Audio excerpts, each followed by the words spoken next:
नमस्कार साथियों, मैं आज अति महत्वपूर्ण सेशन के साथ आपके सामने पुनः उपस्थित हुआ हूं ताकि आने वाला एग्जाम में आपको अधिक से अधिक मदद मिल सके। जो भी बीपीएससी टीचर एग्जामिनेशन का तैयारी कर रहे हैं दोस्तों, सभी वीडियो आप देखने का प्रयास कीजिएगा। एक एक वीडियो आपके एग्जाम मॉडल तैयार किया जा रहा है और एक एक क्वेश्चन आपको सफलता सुनिश्चित कराएगा। तो पहला क्वेश्चन है, भारतीय लोक सेवा में भर्ती होने वाला प्रथम भारतीय कौन थे? तो भारतीय लोक सेवा में भर्ती होने वाला प्रथम भारतीय जो थे वो सत्येंद्र नाथ टैगोर थे। ऑप्शन क्या हो जाएगा? ऑप्शन ए हो जाएगा सत्येंद्र नाथ टैगोर, जिसको अभी यूपीएससी के तहत हम लोग जानते हैं। यही है भारतीय लोक सेवा। तो उस समय जो है भारतीय लोक सेवा में जो भी नियुक्ति होता था, सभी का एग्जाम जो है लंदन में आयोजित होते थे। तो ये लंदन में जाकर के एग्जाम दिए थे, वहां पर पास किए थे। क्लियर। नेक्स्ट क्वेश्चन है, उस्ताद मोही बहाउद्दीन उस्ताद मोही बहाउद्दीन डागर नामक प्रसिद्ध संगीतकार का संबंध किस वाद्य यंत्र से है? उस्ताद मोही बहाउद्दीन डागर जो है एक प्रसिद्ध संगीतकार का संबंध किससे है? तो कौन सा वाद्य यंत्र से है? रुद्र बीना से है। ऑप्शन क्या हो जाएगा? रुद्र बीना हो जाएगा। देखिए विकास लिख दिया है, रुद्र बीना कर लीजिएगा, रुद्र बीना से संबंधित है। क्लियर। नेक्स्ट क्वेश्चन है, तीव्र परिवर्तन से होने वाले तीव्र परिवर्तनों से होने वाले रेशम के कीड़ों और मेढक के लार्वा के वयस्कों में रूपांतरण को क्या कहा जाता है? तो मेटामॉर्फोसिस कहा जाता है। क्या कहा जाता है? मेटामॉर्फोसिस कहा जाता है, अर्थात इसको कयांतरण के रूप में जानते हैं। तो ऑप्शन क्या हो जाएगा? ए हो जाएगा। तो तीव्र परिवर्तन से होने वाला जो रेशम का कीड़ा होता है अर्थात और मेढक के लार्वा के वयस्कों में रूपांतरण जो होता है, रेशम के कीड़ा और मेढक के लार्वा के जो वयस्क में रूपांतरण होता है, ये मेटामॉर्फोसिस के द्वारा होता है। क्लियर हो गया होगा। नेक्स्ट क्वेश्चन है, अमेजन वर्षा वन जिसे पृथ्वी का फेफड़ा भी कहा जाता है, कहाँ स्थित है? अमेजन वर्षा वन जो है, जिसको पृथ्वी का फेफड़ा भी कहते हैं, ये दक्षिणी अमेरिका में स्थित है। ऑप्शन क्या हो जाएगा? ए हो जाएगा। नेक्स्ट क्वेश्चन है, प्रकाश संश्लेषण के दौरान ग्लूकोज में ऑक्सीजन कहाँ से आता है? प्रकाश संश्लेषण की जब क्रिया होती है तो उस समय जो ग्लूकोज जो आता है वो कहाँ से आता है? ग्लूकोज में जो ऑक्सीजन आता है वो कार्बन डाइऑक्साइड गैस से आता है। ऑप्शन क्या हो जाएगा? ऑप्शन ए हो जाएगा। क्लियर। तो कार्बन डाइऑक्साइड गैस, यह ध्यान में आप रखिएगा। क्लियर। तो प्रकाश संश्लेषण के दौरान ग्लूकोज में जो ऑक्सीजन आता है वो कहां से आता है? तो कार्बन डाइऑक्साइड गैस से आता है। क्लियर। जबकि प्रकाश संश्लेषण के दौरान ऑक्सीजन जो उत्पन्न होता है, प्रकाश संश्लेषण के दौरान जब ऑक्सीजन उत्पन्न होता है तो वो जो ऑक्सीजन आता है वो जल के माध्यम से आता है। ये ध्यान में रखिएगा, ये दोनों क्वेश्चन डिफरेंट है। प्रकाश संश्लेषण के दौरान ग्लूकोज में ऑक्सीजन कहां से आता है? ग्लूकोज की चर्चा कर रहा है तो वो कार्बन डाइऑक्साइड से आता है।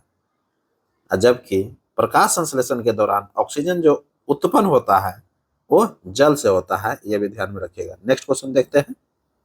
देखिए नेक्स्ट क्वेश्चन वही क्वेश्चन आ गया। अभी यही चर्चा कर रहे थे कि प्रकाश संश्लेषण के दौरान ऑक्सीजन जो है किसके द्वारा उत्पन्न होता है? तो जल से होता है, अभी जस्ट हम बता रहे थे। और प्रकाश संश्लेषण के दौरान ग्लूकोज में जो ऑक्सीजन आता है वह कहां से आता है? तो कार्बन डाइऑक्साइड गैस से आता है। क्लियर हो गया होगा। नेक्स्ट क्वेश्चन है, राष्ट्रीय सांख्यिकी दिवस कब मनाया जाता है? तो 29 जून को मनाया जाता है। राष्ट्रीय सांख्यिकी दिवस कब मनाया जाता है? 29 जून को मनाया जाता है। और विश्व सांख्यिकी दिवस जो है 20 अक्टूबर को मनाया जाता है। ये भी ध्यान में रखिएगा, 20 अक्टूबर को क्या मनाया जाता है? विश्व सांख्यिकी दिवस। विश्व सांख्यिकी दिवस 20 अक्टूबर और राष्ट्रीय सांख्यिकी दिवस जो है 29 जून को मनाते हैं। क्लियर हो गया होगा। नेक्स्ट क्वेश्चन है, टिकाऊ एवं मजबूत वृक्ष की लकड़ी क्या है? टिकाऊ एवं मजबूत वृक्ष की लकड़ी प्रदान करने वाले सुंदरी वृक्ष भारत में कहाँ पाए जाते हैं? सुंदरी वृक्ष जो है वो पाए जाते हैं मैंग्रोव वन में। कहाँ पाए जाते हैं? मैंग्रोव वन में पाए जाते हैं। और मैंग्रोव वन जो है आप जानते हैं कि मैंग्रोव वन कहाँ कहाँ देखने के लिए मिलता है। तो ये टिकाऊ एवं मजबूत वृक्ष जो है जो लकड़ी देखते हैं वो कहाँ से प्राप्त होता है? तो सुंदरी वृक्ष भारत में प्राप्त होता है, और ये सुंदरी वृक्ष जो है मैंग्रोव वन में पाए जाते हैं। और मैंग्रोव वन जो है कहाँ कहाँ है आपका? देख लीजिए, नीलगिरी क्षेत्र में है, इधर सुंदरबन डेल्टा में है, उधर अंडमान निकोबार में भी है। तो यहाँ पर जो है बहुत सारा देखने के लिए आपको मिलेगा। नेक्स्ट क्वेश्चन है, प्रथम संवैधानिक संशोधन। प्रथम संवैधानिक संशोधन अधिनियम किससे संबंधित था?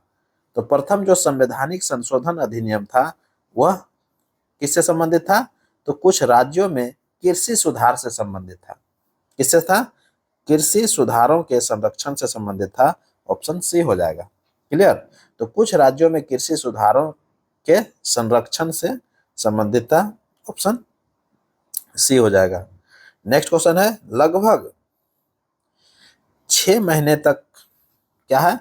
लगभग 6 महीने तक भगत सिंह ने हिंदी पत्रिका प्रताप के लिए किस उपनाम से लिखा था? लगभग 6 महीना तक जो है भगत सिंह ने हिंदी पत्रिका प्रताप के लिए किस उपनाम से लिखा था? तो बलवंत के उपनाम से लिखा था। ऑप्शन क्या हो जाएगा? बलवंत हो जाएगा। ऑप्शन ए हो जाएगा। भगत सिंह जो है 1923 ईस्वी में कानपुर गए थे। कब गए थे? 1923 ईस्वी में कानपुर गए थे, जहां जो है उनका परिचय प्रताप कानपुर के संपादक गणेश शंकर विद्यार्थी, प्रताप जो पत्रिका थे कानपुर से जो प्रकाशित होते थे प्रताप पत्रिका, उसके संपादक जो थे गणेश शंकर विद्यार्थी से होता है। कब होता है? जब भगत सिंह 1923 ईस्वी में कानपुर पहुंचते हैं। कानपुर से कौन प्रकाशित होता है? तो प्रताप नाम का पत्रिका प्रकाशित होता है, जो कि कौन करता है? गणेश शंकर विद्यार्थी के द्वारा। क्लियर? और संयुक्त प्रांत की कुछ कांग्रेस नेता से भी होता है मुलाकात। तो 1923 ईस्वी में संयुक्त प्रांत के कई नेताओं से भगत सिंह की मुलाकात होती है, और कानपुर के प्रताप जो पत्रिका के संपादक थे गणेश शंकर विद्यार्थी, उनसे मुलाकात होती है, और ये काम करने के लिए उसमें लग जाते हैं। तो प्रताप पत्रिका के संपादक कौन थे? गणेश शंकर विद्यार्थी थे। ध्यान में आ गया होगा। उस समय जो है 6 महीने तक काम किए। किसमें? हिंदी पत्रिका था प्रताप के लिए, और किस नाम से काम कर रहे थे? कौन सा उपनाम से? तो बलवंत। क्लियर हो गया होगा। नेक्स्ट क्वेश्चन है, किस भारतीय शहर में जापान द्वारा द्वितीय विश्व युद्ध को समर्पित स्मारक बनाया गया है? किस भारतीय, देखिए भारतीय शहर की चर्चा कर रहा है, किस भारतीय शहर में जापान द्वारा द्वितीय विश्व युद्ध को समर्पित स्मारक बनाया गया है? तो इम्फाल में बनाया गया है। कहाँ बनाया गया है? इम्फाल में बनाया गया है। जापान ने मणिपुर की राजधानी इम्फाल में द्वितीय विश्व युद्ध के भीष्म युद्ध में से एक को यादों पर निर्मित शांति का एक संग्रहालय उपहार में दिया है। मतलब द्वितीय विश्व युद्ध जब उस समय चल रहा था, उसी के याद को करते हुए क्या किए? मणिपुर की राजधानी इम्फाल में एक यादों को ताजा करते हुए एक संग्रहालय उपहार में भेंट किया है। तो कहाँ किया है? मणिपुर में किया है। क्लियर हो गया होगा। किसने किया है? जापान के द्वारा। तो यही क्वेश्चन है, किस भारतीय शहर में जापान द्वारा द्वितीय विश्व युद्ध को समर्पित स्मारक बनाया गया है, स्मारक संग्रहालय बनाया गया है? ये आपको इम्फाल में बनाया गया। क्लियर? ऑप्शन ए हो जाएगा। नेक्स्ट क्वेश्चन है, यदि मांग की कीमत लीच 1 से कम है, लीच 1 से कम है, तो वस्तु की मांग को कहा जाता है, क्या कहा जाता है? तो बेलोचदार कहा जाता है। क्या कहा जाता है? बेलोचदार कहा जाता है। ऑप्शन क्या हो जाएगा? ऑप्शन ए हो जाएगा, बेलोचदार। नेक्स्ट क्वेश्चन है, भारत सरकार का कौन सा विभाग न्यूनतम समर्थन मूल्य घोषित करता है? भारत सरकार वह कौन सा विभाग है जो कि न्यूनतम समर्थन मूल्य को घोषित करता है? तो कृषि और सहकारिता विभाग। कौन करता है? कृषि और सहकारिता विभाग करते हैं, ऑप्शन सी हो जाएगा। नेक्स्ट क्वेश्चन है, प्रति चक्रवात की विशेषता क्या है? प्रति चक्रवात की विशेषता है स्वच्छ आसमान। विशेषता उसका क्या है? जब प्रति चक्रवात आता है तो स्वच्छ आसमान देखने के लिए मिलता है आपको, तो ऑप्शन बी हो जाएगा। नेक्स्ट क्वेश्चन है, कयाल क्या है? कयाल क्या है? कयाल जो है केरल लैगून है, ये केरल क्या लैगून है, ऑप्शन सी हो जाएगा। नेक्स्ट क्वेश्चन है, साम्राज्य की राजभाषा क्या थी? देखिए साम्राज्य लिख दिया है, विजयनगर साम्राज्य होगा, यहां पर लिख लीजिएगा, आप लोग ऐड कर लीजिएगा, विजयनगर साम्राज्य। विजयनगर साम्राज्य की राजभाषा क्या थे? तो विजयनगर साम्राज्य की जो राजभाषा थी वह क्या था? विजयनगर साम्राज्य की राजभाषा है, आप लोग देखिए, थोड़ा गेस कीजिए। तो इसका आंसर क्या हो जाएगा? तेलुगु हो जाएगा। क्लियर? ऑप्शन बी हो जाएगा। विजयनगर साम्राज्य की राजभाषा क्या थी? तो तेलुगु थी। हालांकि उस समय प्रशासनिक और न्यायिक काम के लिए कन्नड़ और तेलुगु भाषा का प्रयोग ज्यादातर होता था, और बाद में जो है आखिरी समय में ये तेलुगु भाषा जो है चरमोत्कर्ष पर जा पहुंचा था, इसलिए तेलुगु भाषा हो जाएगा। क्लियर हो गया? तो ऑप्शन तेलुगु हो जाएगा। विजयनगर साम्राज्य की राजधानी कहाँ थी? हम्पी में थी। क्लियर? विजयनगर साम्राज्य की राजधानी कहाँ थी? हम्पी में थी। क्लियर हो गया होगा। विजयनगर साम्राज्य का जो स्थापना किया था हरियर एवं बुक्का ने किया था। किसने किया था? हरियर एवं बुक्का ने किया था। 1336 ईस्वी में किया था, यह भी ध्यान में रखिएगा। क्लियर? नेक्स्ट क्वेश्चन है, विजयनगर के महान सम्राट का अवशेष कहां पाए गए हैं? बहुत इंपॉर्टेंट क्वेश्चन आ गया। कह रहा है कि विजयनगर साम्राज्य के महान साम्राज्य का जो अवशेष है कहां पाए गए थे? तो हम्पी में पाया गया था। ऑप्शन क्या हो जाएगा? हम्पी हो जाएगा, ऑप्शन बी हो जाएगा। हम्पी विजयनगर साम्राज्य की राजधानी थी, और ये विजयनगर साम्राज्य का जो स्थापना किया था 1336 ईस्वी में किया था। क्लियर?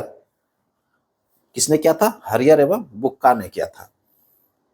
नेक्स्ट क्वेश्चन है, संयुक्त प्रवर समिति में कुल कितने सदस्य होते हैं? संयुक्त प्रवर समिति में कुल कितने सदस्य होते हैं? तो 45 सदस्य होते हैं। ऑप्शन क्या हो जाएगा? 45 सदस्य हो जाएगा, ऑप्शन बी हो जाएगा। क्लियर? कितना? 45। नेक्स्ट क्वेश्चन है, कपिल धारा जलप्रपात किस नदी पर है? क्या है? कपिल धारा जलप्रपात किस नदी पर है? तो नर्मदा नदी पर है। कहां पर है? कपिल धारा जलप्रपात किस नदी पर है? नर्मदा नदी पर है, ऑप्शन ए हो जाएगा। नेक्स्ट क्वेश्चन है, अति प्राचीन चट्टानों के आयु निर्धारण में किसका इस्तेमाल होता है? अति प्राचीन चट्टानों के जो आयु निर्धारण होता है उसमें किसका इस्तेमाल होता है? पोटेशियम ऑर्गन डेटिंग का होता है। पोटेशियम आर्गन डेटिंग का होता है, ऑप्शन ए हो जाएगा। क्लियर? नेक्स्ट क्वेश्चन है, कांग्रेस के क्या है? कांग्रेस के कौन से अधिवेशन में बिहार के प्रतिनिधियों ने सर्वप्रथम बार भाग लिया था? कांग्रेस का वह कौन सा अधिवेशन हुआ था जिसमें बिहार के प्रतिनिधियों ने सर्वप्रथम भाग लिया था? तो वो दूसरा अधिवेशन हुआ था। कौन सा अधिवेशन हुआ था? दूसरा अधिवेशन हुआ था, ऑप्शन बी हो जाएगा। क्लियर? नेक्स्ट क्वेश्चन है, दूसरा अधिवेशन कहां हुआ था? याद कीजिए, तो कमेंट में आप कीजिएगा, क्योंकि बहुत सारे वीडियो में हम पहला, दूसरा, तीसरा तक ये 3 को जो है क्लियर कराते हैं। नेक्स्ट क्वेश्चन है, भारत के कोरोमंडल तट पर सर्वाधिक वर्षा कब होती है? भारत के कोरोमंडल तट पर सर्वाधिक वर्षा जो होती है वो अक्टूबर नवंबर में होती है। कब होती है? अक्टूबर नवंबर में होती है। भारत के कोरोमंडल तट पर सर्वाधिक वर्षा जो होती है वो कोरोमंडल तट पर होती है। और कब होती है? अक्टूबर नवंबर में होती है। तो भारत के कोरोमंडल तट पर सर्वाधिक वर्षा जो होती है अक्टूबर नवंबर में होती है। ऑप्शन ए हो जाएगा। बहुत ही शानदार क्वेश्चन है। भारत के कोरोमंडल तट पर सर्वाधिक वर्षा जो होती है अक्टूबर नवंबर में होती है, जो कि अभी चल रहा है अक्टूबर नवंबर, इसी समय जो होते हैं। क्लियर? नेक्स्ट क्वेश्चन है, रासायनिक ऊर्जा को विद्युत ऊर्जा में कौन परिवर्तित करता है? रासायनिक ऊर्जा को विद्युत ऊर्जा में जो परिवर्तित करता है वह बैटरी है। क्या है? देखिएगा, बैटरी में क्या होता है, रासायनिक ऊर्जा संचित होता है। क्लियर?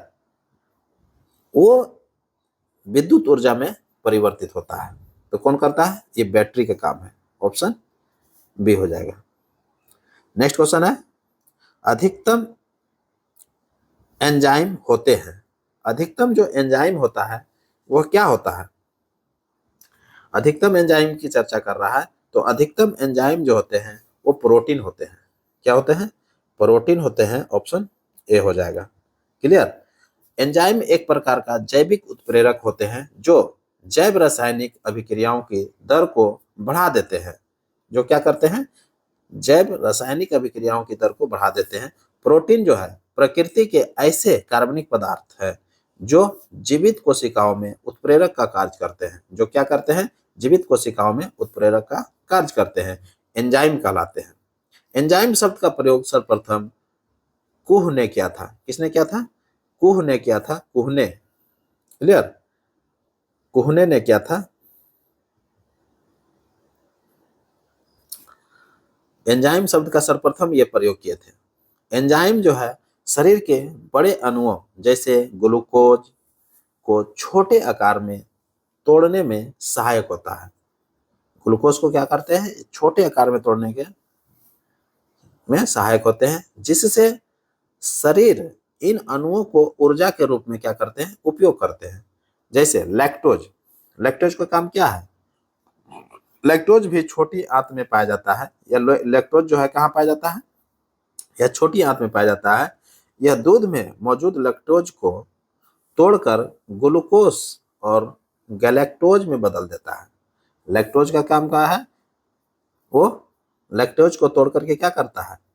ग्लूकोज और लैक्टोज में गैलेक्टोज में बदल देता है।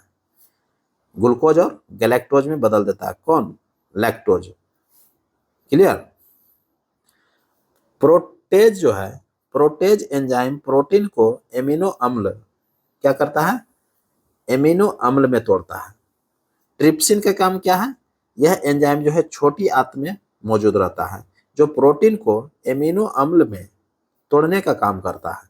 लाइपेज है। लाइपेज का काम क्या है?